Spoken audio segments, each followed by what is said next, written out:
All right. Welcome. Thank you. I'm joined by Major Key, one of my best friends on the East and West Coast, Around the world, around lifetimes, eternally. lifetimes. Yes. And today we're here on the Present of Work talking about the humans of the present of work. Um, Key and I connected almost like a lifetime ago, it feels like. Um, just on some like really real stuff. And I think like in some ways like that has continued throughout Hmm. our knowing of Yeah. each other. Hmm. And I think like what's really been evident like in a conversation we had earlier was about this idea of the great resignation and like why people are leaving their jobs and like what is it like to understand that you need to leave a place or get to a new place, and what's that like? How did you do it? What advice might you have for other people? Like Hmm. what about work has changed for you? Like those are some of the themes that I was hoping to explore with you today. But Yeah. Yeah. I would Well, I would l- I have a lot of thoughts on this subject. I know. This is why we're talking. I wish we had started talking earlier. Um, but yeah, really, we just want to explore the relationship that you have to work and how has your relationship changed to work since the pandemic? Maybe we'll start at the present and then go like a little bit backwards and then a little forwards. Yeah. Well, that's such a interesting question, and I think this answer might be the reason that that term, the Great Resignation, has really even been popularized, because I didn't make it up when I told you about it. It's something that's actually becoming, I don't know what do these young people say, a hashtag, a trend. I'm a young person, so FYI for people listening. Um, I think the pandemic really brought to light something that has been happening slowly in the world, which is this idea that we don't have to give 70% of our lives to work to only enjoy 30% of it, right? Um, and when the pandemic hit, it hit us in a place of we may not see tomorrow, and we may not see it like at all. And what it made us really reflect on what's important right now. And I think most of us realized that work was not the most important thing to us. And when we realized that, work could also shift and be, um, I don't know, manipulated and flexible, and life went on, and we could all survive, and we could work from home, and hours could be reduced, and services were still accessible and open, and jobs were still getting done, and productivity went up, and happiness went up, and we were getting all the things that we wanted, and all of and I guess capitalism was still successful. I think we really kind of almost like hit a nerve, which was we can't go back. We can't go back to the America that was pre-pandemic. And so now, um, for me personally, I guess I can't say for anyone else, but for me personally, I have boundaries now. I'm not going to go to a job that's going to tell me that I have to be physically in an office somewhere, because it's just unacceptable to me. I'll just go find somewhere else. Because I feel like number one is I have a different self awareness of what I need for my own life and what I want for my own life, and I'm willing to set those boundaries in a different way now. So I'm willing to speak up for myself in a way that I wasn't pre-pandemic, because for some reason work culture pre-pandemic made me feel like I didn't have the right to ask for these things. Wow, that's so powerful. Like I'm hearing like the sense of agency has grown during the pandemic, that in some ways like we don't have to take this anymore is actually being taken up as a charge. And Mhm. I'm really um impressed by like the way that you worded it. Like it leaves a mark on my mind that in some ways the working conditions were assumed, like that we thought it had to be a certain way. um and I think like that is like almost like a wake up call, to saying like, hey, like I see something now that I'm not willing to put up with anymore. And Mhm. that's why we're seeing a lot of the change. And whether it's mortality, because we realize today could be it could be our last day, or Mhm. just realizing that life is much more than. I loved your ratio, the 70 to 30. Like, why should I Mhm. work 70% of my life and only enjoy 30% of it? I think like Yeah. those are like great ways to kind of highlight and visibilize, if that's a word, what's Mhm. going on in the working world today. And this is Yeah. a good segue. I wanted to ask you, have you made transitions in your work life? And if so, from what role to whatever new Mhm. role? Uh-huh. And what were the drivers of that? Yes, yes. So, because we're friends outside of this podcast, but my struggle. I uh, was in the food industry, in the restaurant industry for 5 years. I started off as just, food runner, server, worked my way up into management, operations. Then I was working for a pretty big chain company, and I was opening up stores across the country for this restaurant chain. And man, the food industry pre-pandemic can be a very addictive industry. Um, it's fast paced, there's adrenaline, it can be like a family, it can really make you feel welcome, it can really suck you in if you, what do they say, drink the Kool-Aid. Um, and so that's where I was pre-pandemic, and I was actually lucky enough to switch careers right before the pandemic hit. I ended up actually breaking my ankle about a year before the pandemic hit. And one of the things everyone knows is in the food industry, you just can't be physically disabled. As a food industry person, you got to be able to move. You got to be on your feet 12 hours a day. Um, and when I couldn't walk anymore, it was like everything I had built for myself, all of the respect, all of the time that I put in, all of the accolades, everything. It just felt like it all went away because I just became useless. And I can't be a person on the schedule. I can't be a person that's adding value in an operation that requires movement, physical movement. Um, so when that happened, man, whew, it was a hit. It was a big hit, and I realized I needed to make a change in my career. And I really, really, I dove deep into trying to get into tech. And I got really lucky, and I found my way into small tech software company, startup mentality uh, in Seattle, and I actually still work for that company now, 3 years later.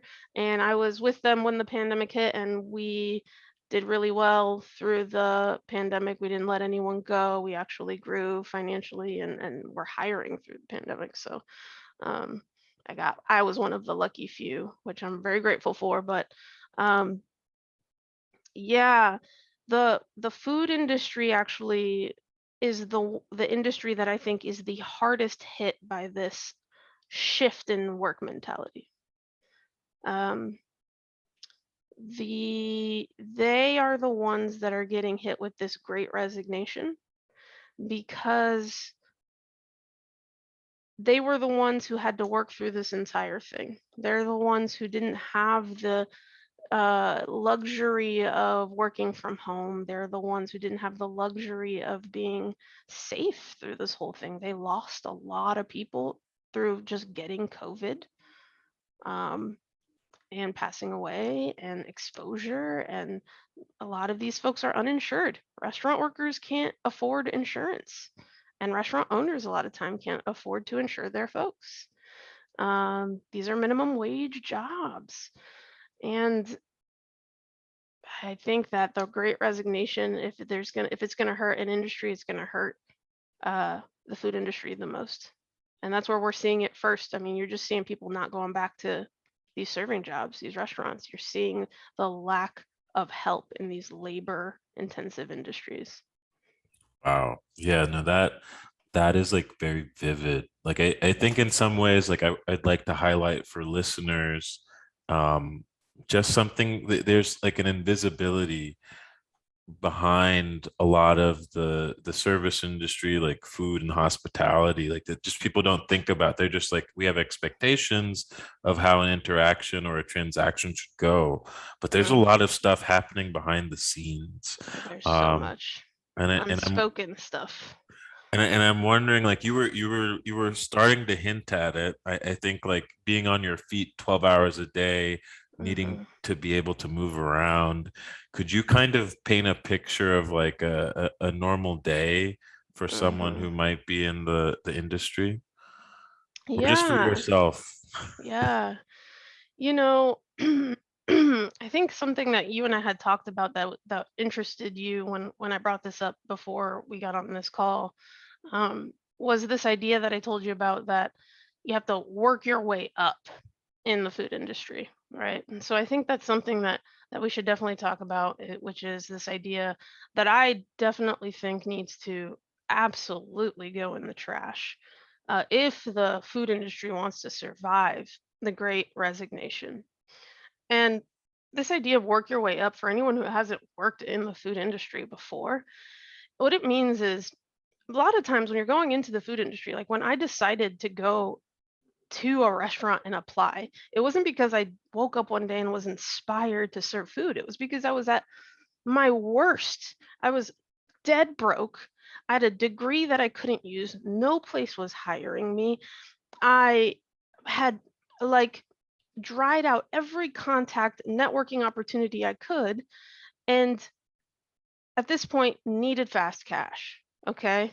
And so you got a millennial with $40,000 in debt from getting my bachelor's degree, can't get a job, and I'm in the negatives in my bank account, and I need fast cash. And so I'm going to go apply at this restaurant and hopefully get a serving job and make some money like ASAP, just to like get back into the black, right? But what people don't understand in these sorts of jobs is you have to work your way up. And I'm putting quotations in there because what that means is when someone goes into a job like this who doesn't have experience, who doesn't have like some cool eclectic restaurant background on their resume, and goes into a restaurant and goes, I'd like to be a server, and you don't have server experience, that restaurant, just like in everywhere, just like in high school or college or your corporate job, has a network of people that control everything, that if you're not in the crowd of expertise, or I guess favorites, you're just not going to get the things that you need immediately. So if you're not an like outshining performer, if you're not coming in with a person saying, "Hey, I know Kiana," or "I know Major Key," "I know like uh, so and so," they're good, then you're not going to get a section on your first day that's actually going to make you any money. So you might be on the clock for 12 hours making $2.13 an hour, because that's what the hourly wage was when I got my first serving job in Virginia. And I'm on my feet for 12 hours, and you might end up making $5 because they gave you a section that no one ever sits at. just to see if you're the kind of person who can deal with it with a good attitude, isn't going to get jealous, isn't going to get upset, is going to do all your cleaning duties, and is going to show up the next day, right? They just want to see. It's almost like being pledged into a restaurant. If anyone's ever been through some sort of like fraternity or sorority situation, it's like you have to work your way into making money, and sometimes that can take weeks. So now you're spending 8, 10, 12 hours every single day, 5, 6, sometimes 7 days a week to go to a job where you're not making any money just to prove to them that you're committed enough to be trusted to get a decent section that might make you some money on a busy day. And that's just the beginning of some of that like food like industry culture. That's just maybe one small server section. There's bartender culture, there's just, all of this stuff. There's manager, operations culture, I mean, it can get real toxic real fast. And I think like the through line of what I'm hearing is like if you are in need and you're looking for that almost fast cash, those people in those situations are willing to put up with these working conditions and kind of challenges and the culture because they're in need, and then you can't get Absolutely. out of it. Absolutely. Absolutely. You're so desperate. I mean, I was one of those people. And then you add other things. I mean, let's think about some other factors here. I'll be transparent. Um, you take someone like myself who's had a really rough background. I got kicked out of my house when I was 16 years old. I'm a queer person in America. I'm a person of color in America. I've dealt with some trauma in my life. I'm not the most like confident person in the world. I'm a woman. You put women in a predominantly male dominated industry. Like you're setting this people up who are coming in with maybe low self-esteem, inability to stand up for themselves, inability to set boundaries, like, and you're putting them in this place where they need to prove themselves. And you know, a lot of bad stuff can happen. Luckily, I I'm one of those people that while I'm a hard worker, I still was able to say no to certain things and remained with, understood my worth and there's a lot of things I saw in my 5 years. There's a lot of people who I think, maybe got abused, maybe got manipulated in the job. I think sometimes the food industry will take and take and take and not acknowledge uh, people's physical labor. And no one's ever going to say, hey, I've seen that you've really worked this hard. Let me compensate you for that. That's not what capitalism is about, you know? And so that's the shift that I think the great resignation is really going to just kind of poke at is that I think workers right now are starting to say, I'm not willing to deal with that anymore. Yeah, that's a very live question. um and and I'm curious, like, if we could reflect really briefly on your transition to tech. Yeah. what I'm thinking about a little bit about your intention, like why tech?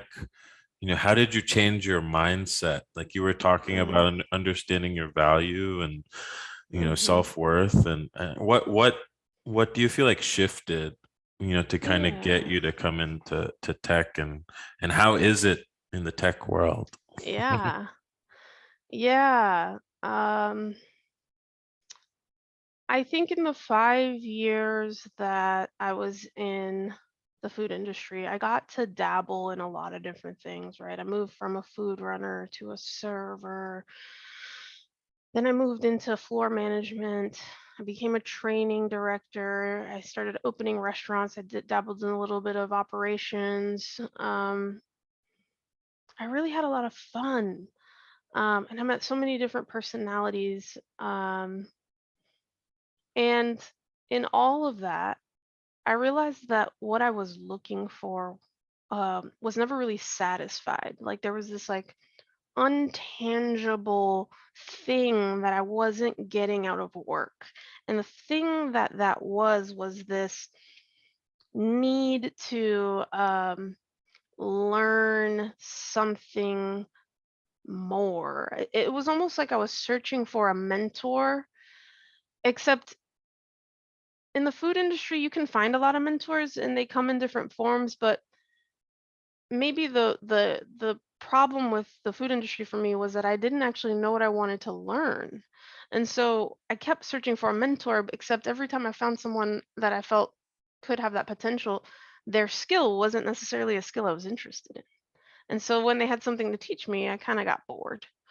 And so what interested me so much about tech was that I realized that I'm a problem solver in a more tangible way.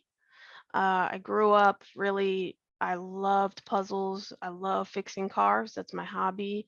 I really like repairing appliances and um, I really love just solving all kinds of problems.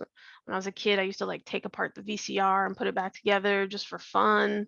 Um, and I realized that in tech, you can get that satisfaction of problem solving every day if you find the right role. Um, and immediately I didn't find the right role, but I knew that if I could find a way in, I could eventually figure out what the right role was for me. And so I just found an in. And then I just needed exposure to what all the roles were. Instead of, I knew that I could figure it out if I just had an in. Um, and so that's what attracted me to tech because I knew that I was a fixer and I knew that in tech, I would be able to really grow that skill. I love that. That's yeah, that's like a really refreshing viewpoint that I don't hear often. Like and a little bit about myself, like I'm also in the tech world. Um, and I think like in some ways I've worn different hats, but I do think like there is a fix it mentality. Like there are problems and you're empowered, like you have agency to go solve those problems. Mhm. And Mhm. I think like that is a sense of freedom It and is. accomplishment that you can kind of gain from that. It is. And there's so much more autonomy. I know that in the restaurant industry there was just so much micromanaging. Every move, every minute is calculated because everything is about the bottom line. Who's on the clock? Get him off the clock. Get him off the clock. Everything, every cent, every penny is calculated. Every breath it feels like. Mm. Uh, and when I'm at work at in my company now, and since I moved to software, it's like there's just so much freedom. I have a mentor now who told me once, you may not have all the answers, but one of the things that like you should think about is like when you enter a problem and you don't know the solution, what is your skill? Like what's the Kiana special skill that you are going to use to solve this problem? And that was interesting to me, right? Because when you think about a problem, you think there's probably only one solution. But the thing about tech is there's probably 10 million solutions. And so what I offer is a major key shaped solution. And I get to specialize in this one thing. And I get to present that and say, hey, my company X, do you like this shaped solution? And if so, would you like to use it? And my coworker can say, here's my shaped solution. You know what I mean? And we get to be our individual and unique people all within the same software. And tech celebrates that. Sometimes I think my company does, which I appreciate, but like maybe not all tech does, and there's always room to grow. But I just feel like we have room to be creative in tech. Um, and I loved that saying. He was just like, find the major key shaped solution and build it and be proud of it and present that like confidently every time. I was I, like, whoa, I yeah, like that. I like that too. I I think like there is something to like the almost like individual expression that may be missing from a lot of jobs or roles. Like the individual is not recognized or valued, Hmm. but in some ways, like because of the way tech structures like business interactions and stuff, like it's not about that bottom line, like that every moment, every breath making a penny. It's more so about, can we interest people into buying what we're offering, and we need people to really contribute their whole selves. Hmm. So I love that analogy that you made. And I was curious, just really briefly, like, do you feel like you miss anything from the service industry? Yes, there is something missing from the service industry that tech does not fulfill. And that is a sense of family. So it's a catch 22. It's a double-edged sword, right? While there's a little bit of toxic energy and that kind of like pledging, uh, we went through this hard thing together, to get to where we are mentality with this group of people.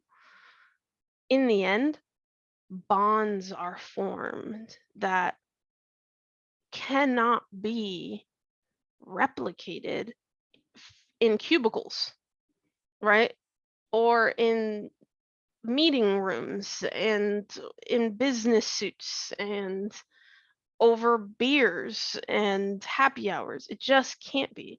When you're in the trenches, when you are in a rush that's 3 hours long and tickets are coming out of the ticket machine that are hitting the floor and you're sweating and there's just so much work and food in the window and you can't see the end, and all you do is just keep moving because if we all work together we'll get through the end of the night together, and it's a collective effort because one person stopping affects everything. It's a wave, it's a waterfall, you know. And when you get to the end of the night, it's like this person is no longer a stranger to you.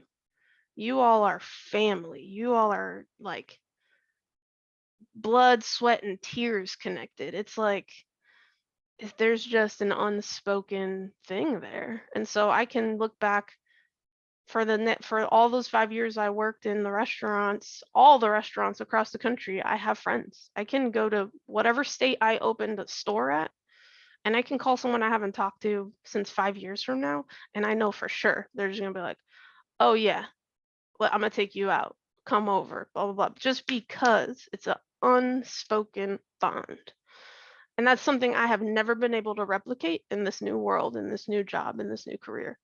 Now it's just very political. Hi, how you doing? Da, da, da, da, da. I've not made a what I would consider as a real friend like I have in the food industry, and that's something I miss. Mm. Thank you for sharing that. Two questions left. So I think like there's this aspect of um work-life balance. Like I've always heard that question, like what is work-life balance? Does it exist? And how do you like create that? And I'm curious, in some ways, like your maybe if you could just kind of explore like what your work-life balance is now, and what would your dream work-life balance look like? Like how do you actually see work for yourself? I struggle with this. This is a hard question. Um, I'm gonna think before I speak. um,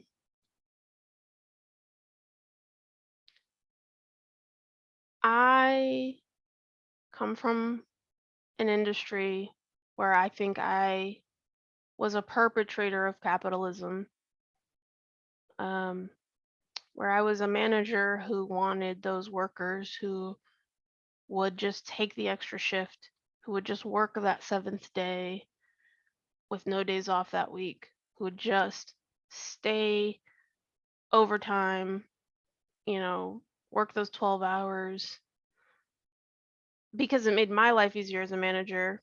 And because I was also that person before I became a manager, because I was a hustler when I was younger, despite what it did to my body. I don't I don't condone that now, but I am having a hard time changing my own behavior in my life. So, with that being said, I work at a company that is not requiring me to work 12 hours a day. Is not requiring me to work weekends, but I have a hard time walking away and not putting in more hours than I should. Um, so I'm doing my own internal work, you know, with a therapist and trying to break out of the constraints of, what society has taught me around work to figure out what work life balance means to me because I want to enjoy my own life and I don't want to be obsessed with work, but I slightly am at this moment in my life. Um, but my hope for the future is that I've seen these, new studies coming out about, Europe and Sweden and all them studying these like 4-day work weeks and productivity going up and happiness levels going up. And I truly believe that might be the future for everyone. Um, since software has been in my life and since um, I've been up in this area, um, I have really dived into gardening and environmental work, and um, I'd like to spend more of my time outside and connecting with just more green spaces. So if I could get offline more and go outside more, that's the ultimate goal for me.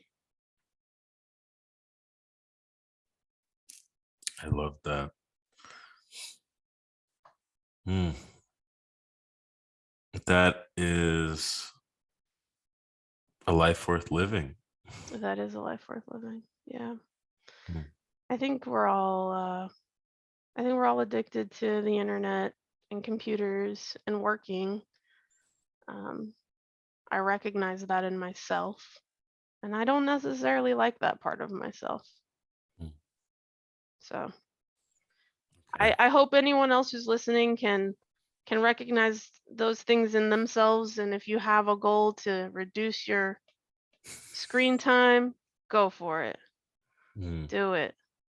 Let's be human again. Ooh, I like that. That might be the title of the episode here. Um, so final question, where or what are your sources of support in your work life mm. In my work life, sources of support in my work life. or around your work life? Things that keep you grounded. Music. I do a lot of listening to music while I work. Um, Currently, I've decided to reduce the amount of time I spend with my camera on my Zoom calls. When the pandemic started, my company actually made it mandatory to turn our cameras on for all of our Zoom calls. I've decided to just stop doing that. It can be really fatiguing on the eyes, and the amount of focus that you're spending on like not moving your body. Again, another transparency thing is I have ADHD. I need to be able to like kind of fidget and move, and so turning off my camera allows me to move and walk around and pace while I'm on calls. is because I have my like wireless headset, so I can move around the room, and it just brings me a sense of relaxation as well. So that's a new behavior I've been doing just to just self care while I work. Um, yeah. Um, and I've been putting in a couple of focus hours where I just block time out on my calendar and don't allow people to just jump up and ping me or call me and ask for things. So do not disturb times and focus times where I'm not available to just be at your beck and call. So those are some kind of new boundaries I've put up recently. Wow. Well, I'm excited that you've been on this journey and you've been killing it. So much appreciated to see you grow as a person and as a friend, and super excited to see what will be next. I might have to interview you here in a few months Oh for a yeah. Yeah. Maybe my future uh business would be ethical food industry business model. Mm, Stay tuned. stay tuned. Major Key, salute. Major key. Thank you, Brandon. Thank you so much. This was amazing. All right.